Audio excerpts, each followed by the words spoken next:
Hello welcome back to my channel simply Sneha. ఈరోజు mini vlog ఏంటంటే మేము మా చిన్న పాప స్కూల్లో పేరెంట్ ఓరియంటేషన్ మీటింగ్కి వెళ్ళామండి. ఈరోజు ఓరియంటేషన్ మీటింగ్ చాలా బాగా జరిగింది అండ్ చాలా వాల్యూస్ ఉన్న పాయింట్స్ తెలిసినాయి. లైక్ పిల్లల్ని ఎలా పెంచాలి, ఎలా ట్రీట్ చేయాలి, వాళ్ళని ఎలా ట్రైన్ చేయాలి ఫ్యూచర్గా, అండ్ వాళ్ళతో టైం ఎలా స్పెండ్ చేయాలి అని చాలా తెలిసినాయి. అండ్ తర్వాత ఆ ఓరియంటేషన్ అయినాక పిల్లలకి కొంచెం గేమ్స్ లాగా పెట్టారు. పిల్లలకే కాదు, పేరెంట్స్కి కూడా పెట్టారు. తర్వాత ఆషాఢ మాసం అని గోరింటాకు కూడా పెట్టారు.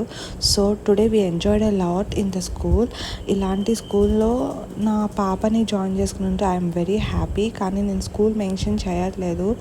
సో అది ఎందుకంటే ప్రైవేట్ ఇష్యూస్ కదా, అందుకే నేను స్కూల్ ఏం మెన్షన్ చేయట్లేదు. మీ పిల్లలు కూడా మీ స్కూల్లో ఎలా ఎంజాయ్ చేస్తారో నాకు చెప్పండి. Like, share, subscribe. Take care. Bye.